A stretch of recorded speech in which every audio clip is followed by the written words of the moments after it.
Hello and good morning, everyone. Welcome to the auditorium number 1 at the São Paulo Convention Center, São Paulo Expo Convention Center. I'm Guilherme Dias. I'm going to be your host right now.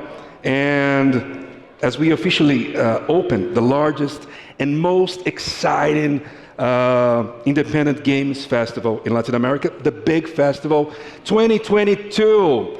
And at our website, you can check the full lineup, discover new amazing games, and explore everything that's happening simultaneously in our 3 auditoriums. Yes, there are 2 more of those. And don't forget to vote your favorite game at our popular choice contest. The winner will be announced this Sunday. Our next panel is part of the Big Ventures lineup and also part of the Big Business lineup that was brought to you by our sponsor, the Apex Brazilian Trade and Investment Promotion Agency. In this session, 2 top global players, Fortis and Room 8, will talk about their decisions to invest in Brazilian studios, Oktagon and PUGA. Our last message before we begin. If you have any questions, to send to our guests, you can send it to ask.bigfestival.gg. Ask.bigfestival.gg. The best questions might be selected and answered at the end of the panel. So are you ready? Let me just... let's give a warm welcome to Sean Faust from Fortis. Hello, Sean. And also, oh my God, to Vlad Ostapenko from Room 8. And finally moderating this discussion, I'd like to invite to the stage Bruno Capellas. So Bruno, the floor is yours.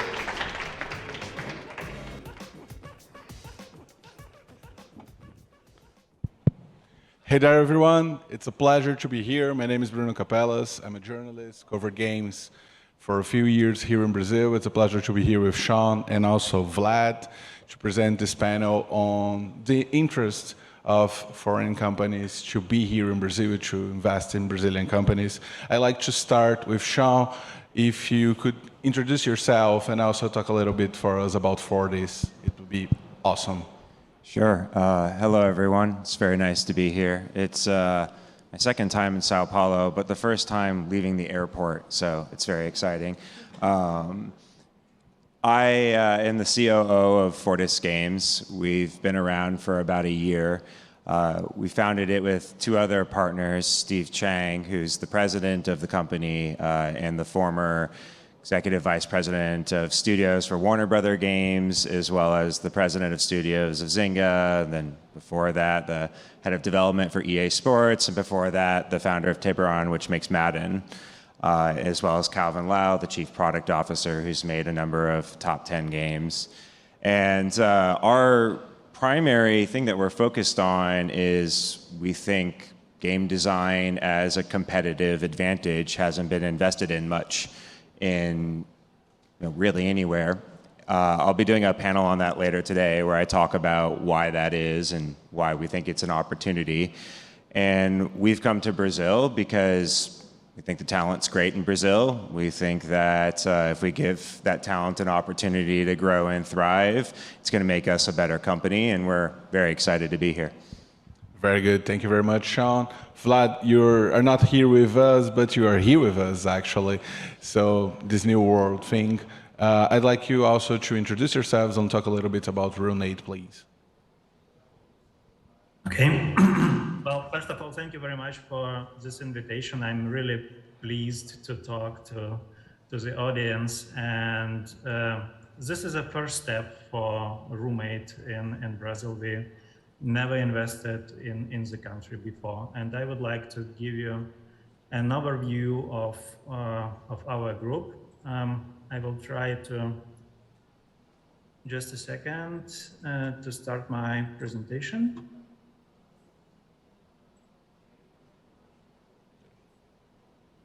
Okay. Okay, good. So we are Roommate, which consists of several studios, and we located worldwide. We have more than 1,000 people on board, and growing quite fast, as you can see, more than 50% year over year for last several years. Predominantly, we are from Eastern Europe, but also have presence in the UK, in Canada, and with our recent acquisition, we are also present in the US. We didn't color in this beautiful orange Brazil so far because our announced transaction is in the finalization stage. So when it's done, it will be done. And then it will be another great country which we can color orange. We work with quite a number of the largest game companies, so like from 16 with out of 25.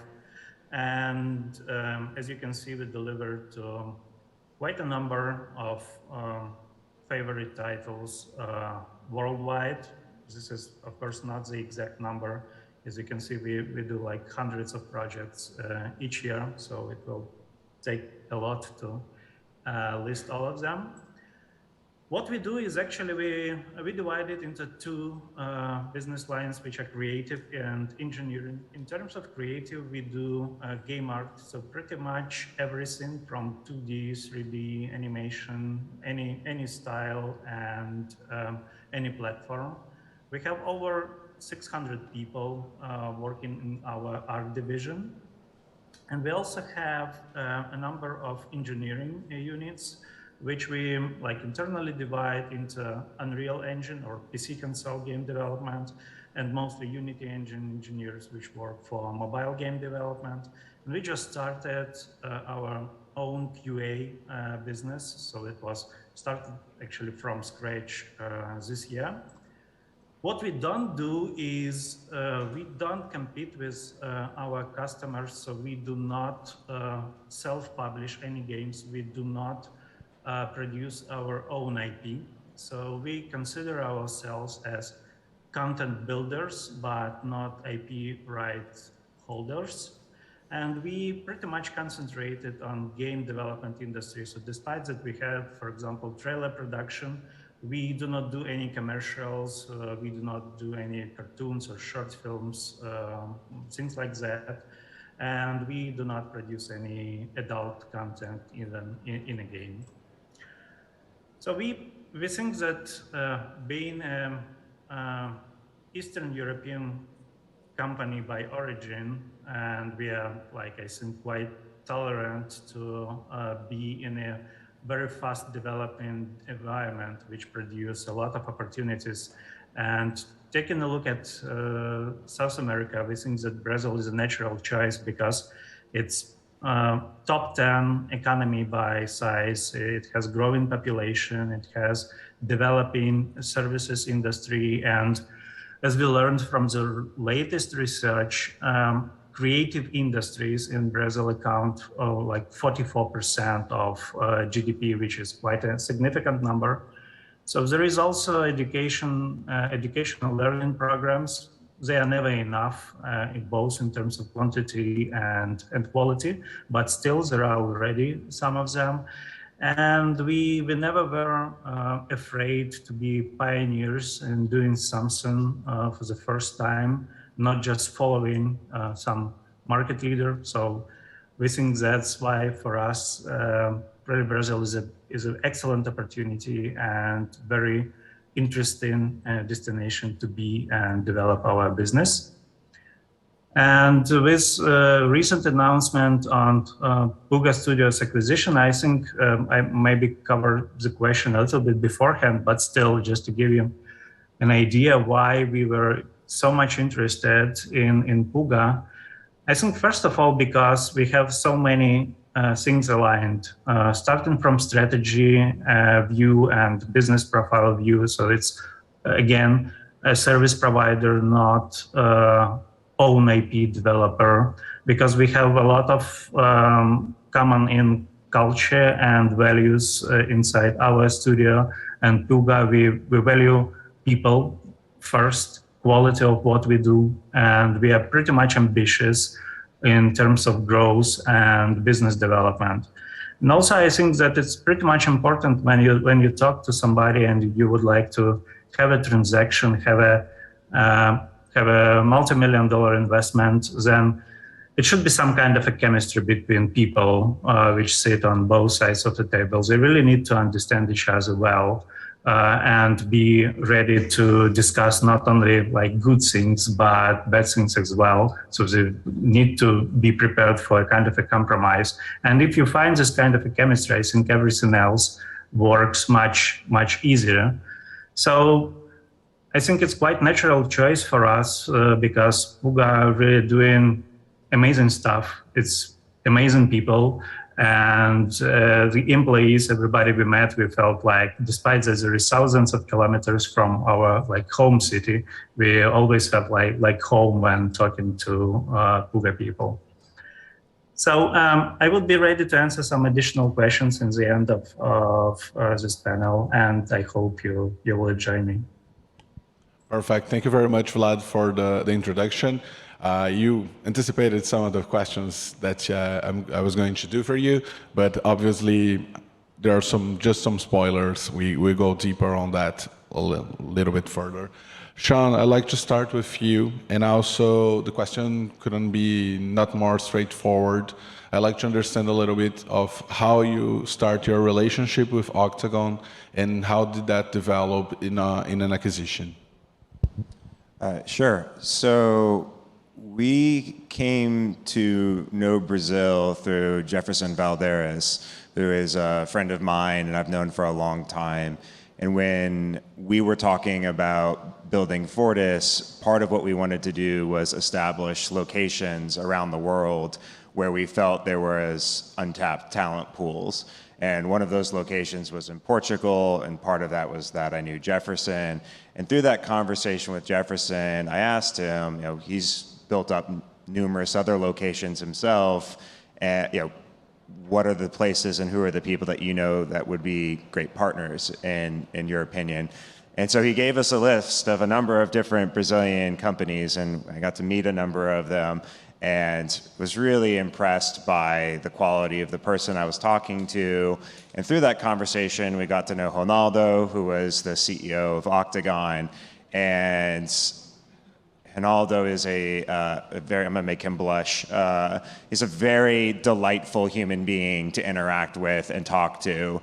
And as we talked more, we felt like what he wanted for the future of his team lined up very well with what we wanted for the future of our company. And that was really how we began the conversation. What were you looking for, characteristics of a studio when you started this research? Sure. It operates on a couple of different levels. The first one is just hunger. You need a team that really, really, really wants to compete and feels like working with us is an opportunity to compete on a higher level than they might have otherwise. If it feels like they want to do something else or they're focused on something else, then it's very hard to make an acquisition work. We create original intellectual property. We build games from the ground up, and we try to compete on the global level, which is extremely difficult to do, which means that our internal way of developing talent requires a lot of effort and attention and focus because it's always against the global competition level. So we needed a team that we felt would be excited for that challenge, would want to participate in that. Part of it as well is good local team culture. We're a global remote studio, which means you can work from home, which means that people that know and like each other and really enjoy working together are generally a better team to acquire, if you're trying to build up a community. And so for us, building a community within Brazil was a really important component as well. And then there's finally the hard skills, which is, Ronaldo's team had been working in free-to-play and running live games for some time, and we are a free-to-play developer, and we are interested in doing services that last decades. So teams that have prior experience in that, very valuable. Very good. Thank you very much. Vlad, in the same way, I'd like to understand a little bit of how you met PUGA and the decision to go forth with the acquisition. Understanding there are a few differences since PUGA was a provider and you are also being a provider with different services for your partners, your clients. And going a little bit deeper on that, I'd like to understand why to acquire a studio instead of just growing the studios that you already have in your network? First of all, Bruno, I think I can just echo Sean on the start of the conversation and what was really important to start specifically with PUGA. So the only difference, I think, it was not a personal meeting and conversation, but an online one. But indeed, so we did our part, like our homework, researching on who do we see in Brazil as a service provider in art space, in engineering space, who already have some decent size, because as you understand, size is important when you talk about provision of service. That means that if you have like 10 people, you can really manage them manually.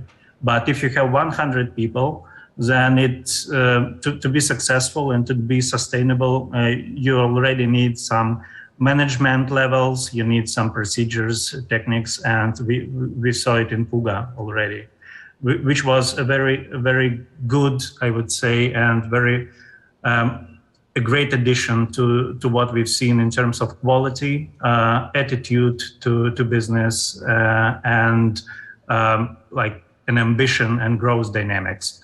So the first conversation, it was, as I remember, with Augusto and Rodrigo. So we were just like an introduction meeting. I think some great things always start with a call and just an introduction to have a chat.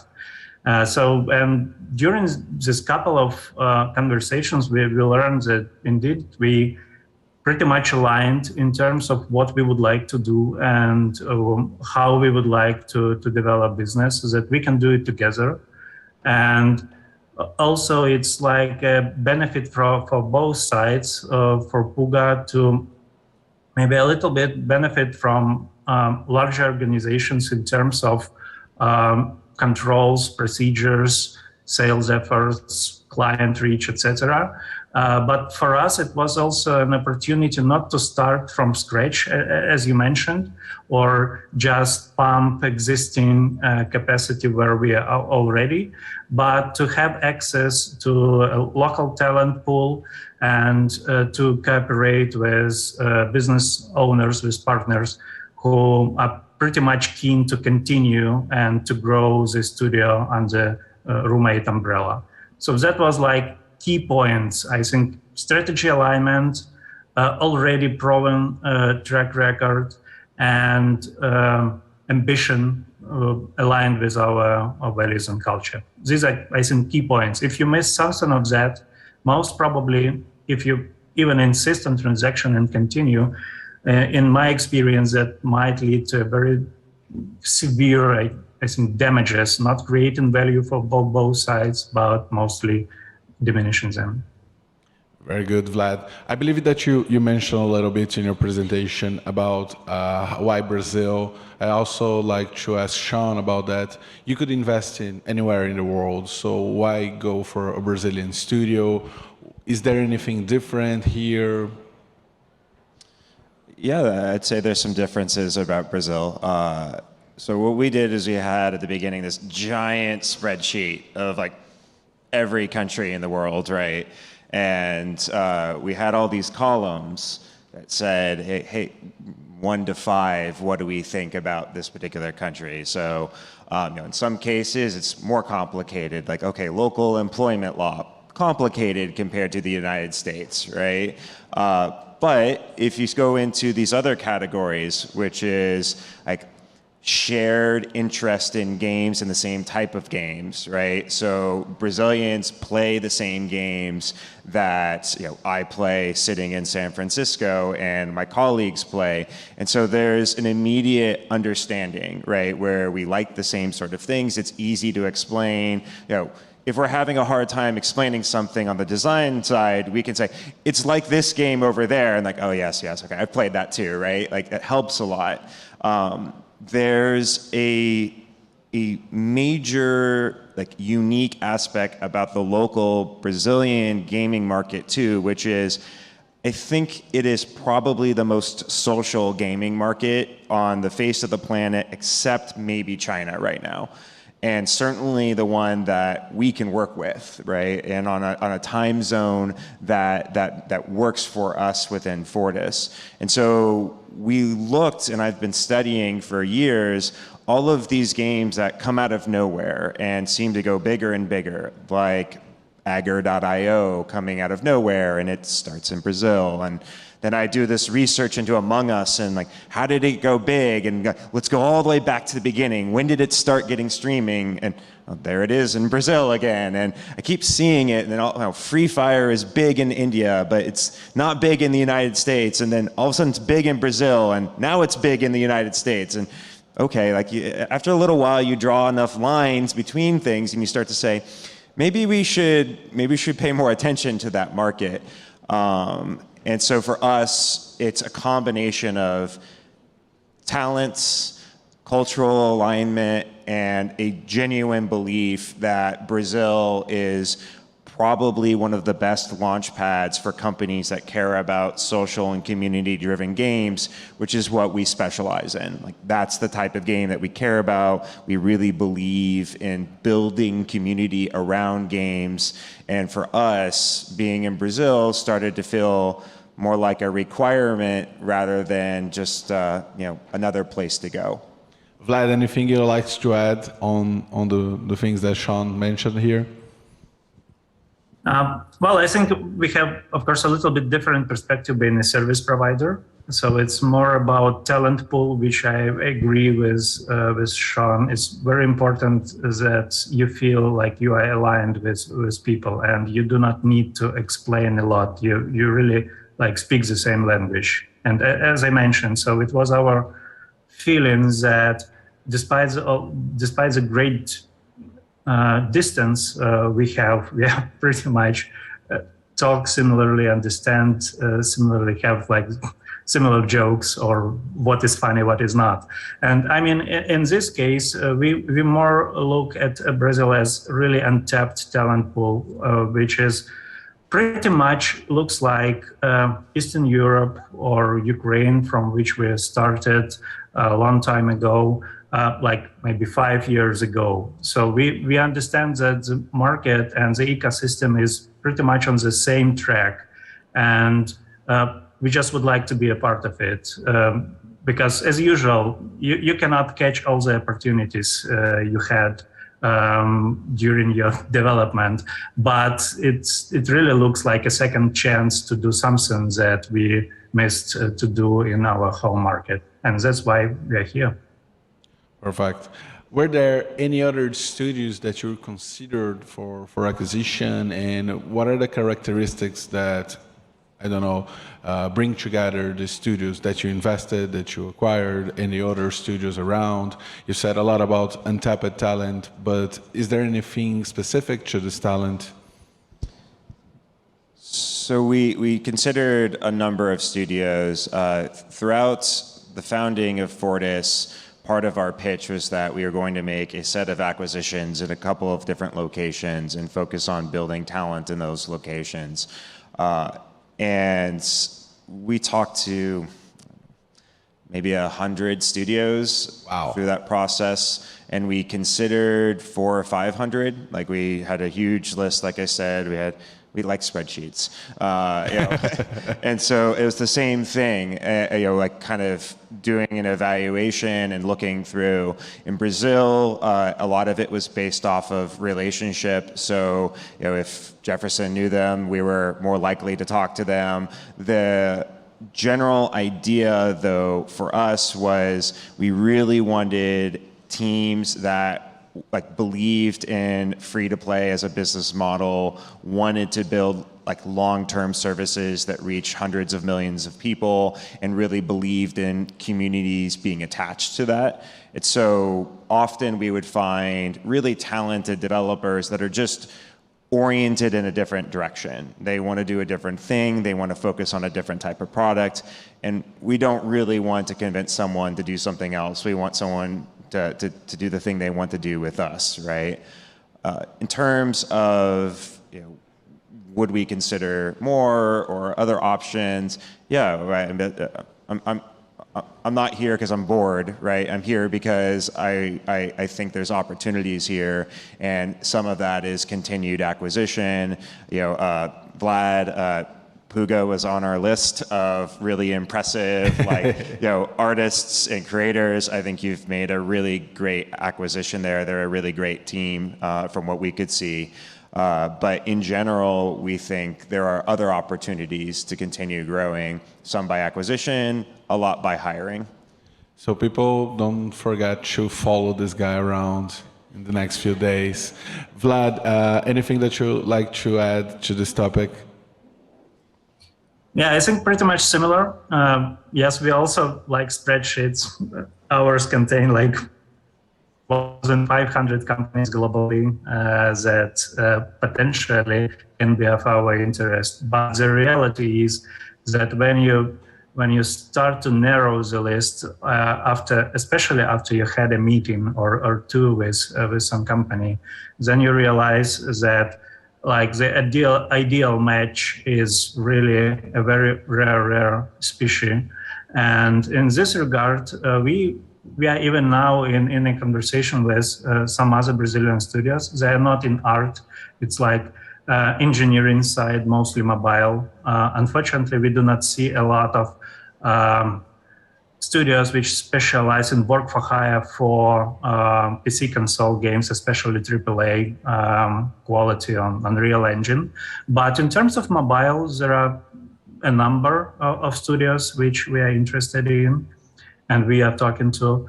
Also, in terms of development of art, we think it will be pretty much with PUGA because we already know people, and we think that Rodrigo and his team is capable to grow in the business, not only in stylized, but also in photoreal and other specialities. And for us, indeed, it's the same. So we are looking for people who are concentrated on quality, who would like to grow, who think that 10% growth when the whole industry is growing high is not enough. It's just an inflation. So you are not actually developing your business. You are just following the crowd. And also in terms of relations, top management, employees, etc., it's pretty much important. So we want to see a business which understand people needs, which tolerate needs, and really trying to make commercial targets with what people would like to do. Very good, very good. Sean, there's another thing I'd like to ask you is about a more market thing, more economical thing, I guess, which is the idea that I've talked with different kind of investors. I also worked on the startup scene, and there's a common belief right now that Brazil is cheap, considering the exchange rates that we have. Of course, a partnership is a long-term decision. You are not going just for an acquisition that is simple, just for 1-2 years, or just because the exchange rate is cheap. But did that influentiate your decision? How the financial aspect of the transaction appeared in your decisions? It was one of the columns on the spreadsheet. In terms of looking at things like exchange rates, looking at cost of local talent, local competition, barriers to entry, odds. Vlad mentioned, they're specialists at going into countries that are in development, and there's often incredible talent in development. There's no, now, large parts of East Europe are considered great places for talent. Lots of people hiring people out of Ukraine and Hungary and Romania, right? That wasn't true 10 years ago. It took someone building these places up. And Fortis just believes that there's a common idea that only certain locations are capable of building top games. And we just don't believe that the market is showing that to be true.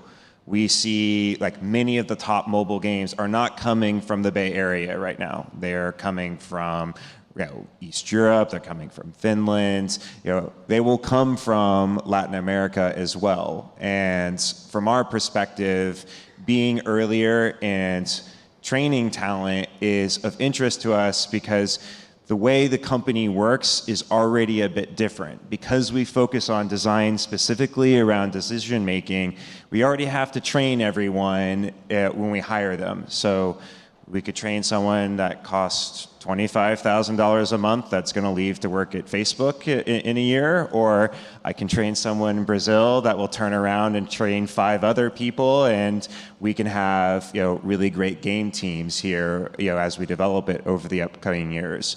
So it's great that it's there's a cost difference. But really what we're looking at is just the size of the talent pool compared to the opportunities that we can give that talent pool to grow, because we think that aligns them better for our long-term vision around building these games. If you want to build a game that lasts decades, you need people that are happy to stick around to see that game through.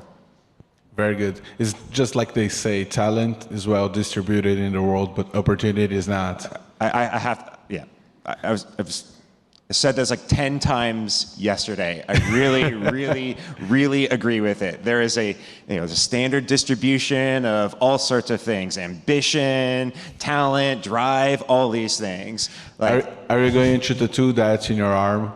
What's that? Are you going to tattoo that sentence in your arm? At this point, we might have to, right?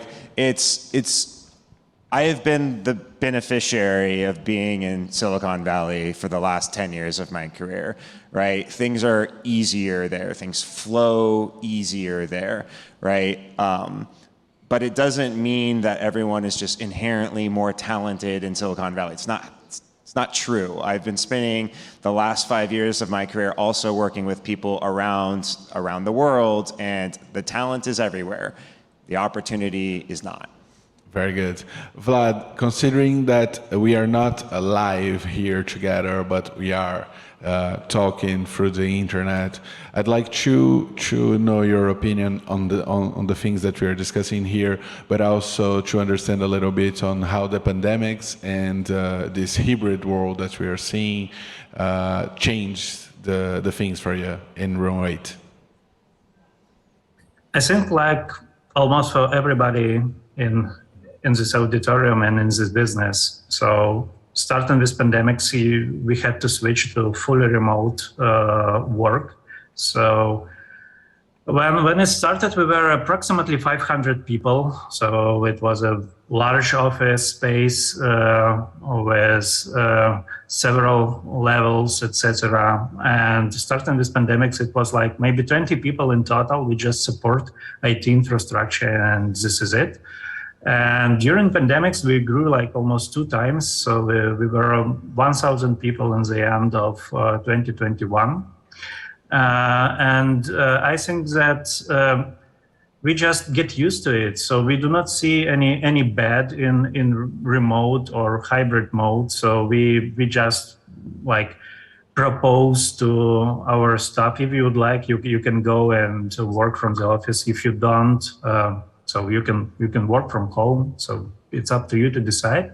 And I think that we are like we do not see it as an advantage, frankly speaking, and we do not see it as a disadvantage either. So we are comfortable with both models that studios we are talking to imply, because some really want to have people in the office and they just like trying to pull everybody from homes to the office, especially now when like pandemics is almost over or over.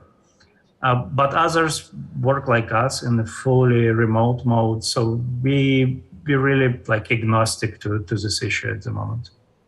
Very good. I have a few more questions, but since we are almost approaching the end of our session, just like to know if there's any questions from the audience, but I will continue with you guys here and waiting for the questions. I'd like to understand a little bit of, Vlad said a lot about being a pioneer, coming to Brazil first, and also seeing others going to getting to the space later on. And we've got Fortis, we got Runate, we got Epic and Aquarius. Unfortunately, they couldn't be able to be here on this panel. But I'd like to understand if you're seeing Brazil as a trend, if you see that other studios, other foreign studios will come to Brazil for acquisitions, for partnerships, for investments, even considering the difficult days that we are going around right now in the global market. I'd like to start with Vlad because he was a pioneer on the word pioneer here. Okay, thank you. And just as a kind of a joke, so I would not recommend doing so. It's so beautiful country with so good people, so let's not make it overcrowded. So from commercial point of view, we are not afraid of competition, but we will not promote it as well. I'm joking. But indeed, I think that it might be a trend because talking to other companies which have holding structure and studios around the world, we see that they seek for like points of growth. They seek for like unusual destinations which they were not considering before. And such a large market, such a large economy, I think cannot be left unattended. So in this year or next year, but it's usual with investors. Someone starts, others just look, and if they think that it was a successful one, then there is like a crowd which is knocking your door and willing to find something for them as well. So I think it will be a trend because it cannot be any other way. Anything else, Sean?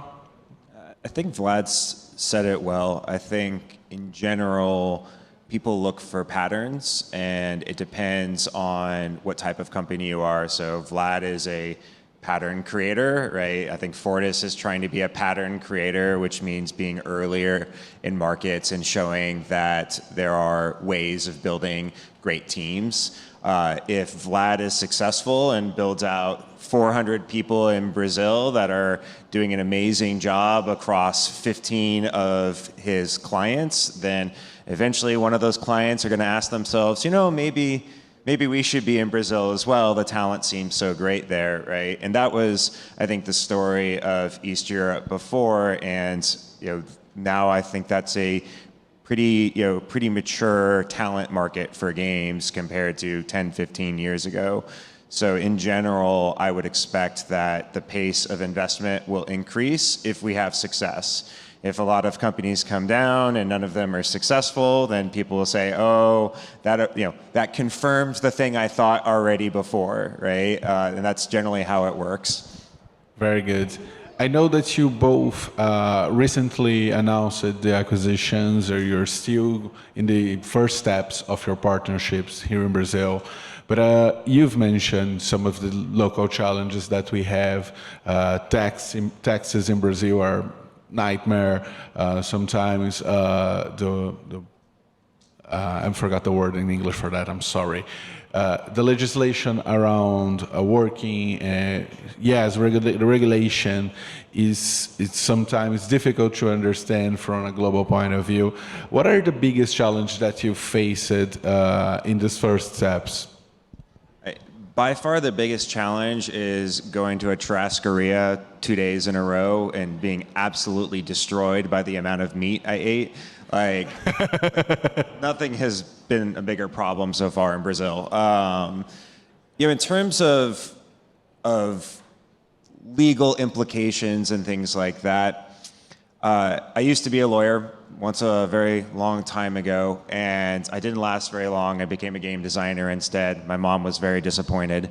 But I'm used to thinking about tough problems, and I think most people don't like risk, right? As someone who left a very comfortable law job to become a game designer in the middle of the Great Recession in the United States, I'm fairly comfortable with risk. I think Vlad is fairly comfortable with risk as well. That is uncommon for people that run companies. Normally, by the time you get all the way up to the top of the company, you're just trying to figure out how not to get fired anymore, right? And so for us, I think I look at Brazil and I say, there are complications, but the prize is worth the complication.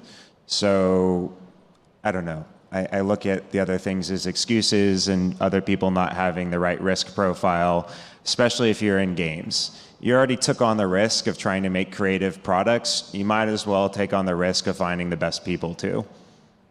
Very good, very good. What do you think about that, Vlad? I can just agree because we haven't seen anything that is not manageable, I would say. And again, if you complain about complex taxes or labor laws, so I can give you a couple of contacts of our Ukrainian or Romanian or even Polish lawyers, and you will find that it's not that bad. So there are differences, but really they are not that big. They are not like a deal breakers. And really agree with Sean. So we are, I think we have maybe higher risk profile or risk appetite, I would say. And we indeed think that the price worth it, and all the prerequisites to be successful in these countries are there. Everything else, like it's too complex or too, look, you have 200 million people and they live with these laws, taxes, etc. So I think we can do as well. Very good, very good. We are almost approaching the end of our session, but I believe there's a question that is on everyone's head in the audience, that if I am a Brazilian studio, what should I need to do? What do I have to do to be on the bullseye for an acquisition, for a partnership, to be on the, I forgot the word in English for that, I'm sorry. On the spreadsheet, yeah, right. I was going more poetic, but spreadsheet works. To be on your spreadsheet or other studio spreadsheets. So for us, odds are that if you are running a Brazilian studio of more than 10 people, you are already on our spreadsheet. It's generally a question of, do we know you? Do we think the things that you're working on would line up well with the things that we want to work on? If you think that's the case, you should reach out to Ronaldo Cruz, who's was the CEO of Oktagon, but is now our head of operations here in Brazil. And it begins with a conversation. And I think generally we're very willing to talk with people and be open about why we think something might work or not work. We're also willing to just give advice. This is, I'm going to be looking at a couple of people's pitches next week and say, hey, if you present yourself this way, it's easier to get investment than if you present yourself this way, right? I think we just want to be good members of the community, and as we make, better relationships, I think we'll begin to understand people that would work well with us. And so far, it's been very relationship driven. Like, we want to have a community of trust. It makes things go faster. And so you should come talk to Jefferson, Ronaldo, or send me a message on LinkedIn. Vlad? I can add that I think, first of all, partners of the studio or owner of the studio should really try to focus and understand what actually he would like to achieve by doing a transaction. So what is the ultimate goal? Why he needs it or wants it?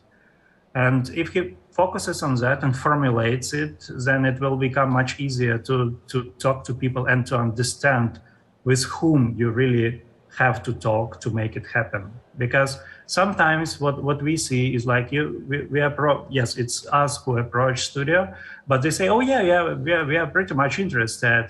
And saying, okay, and why? And there is no clear answer. I think it makes big difference if you talk to people who really understand why they would like to be a partner with somebody, or it's just a few words and it's nothing behind. The second thing, I think it's a focus. So studio really need to understand what are the studio strengths and what are the weaknesses, which can be covered by investment or by partnership. Again, it makes any further conversation much easier.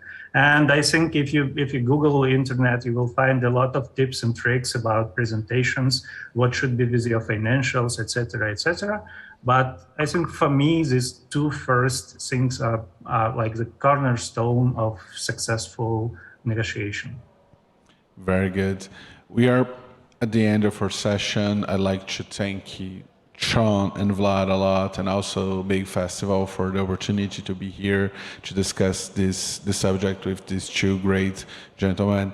Sean, any final remarks, anything else that you'd like to say for this audience? Spreadsheets?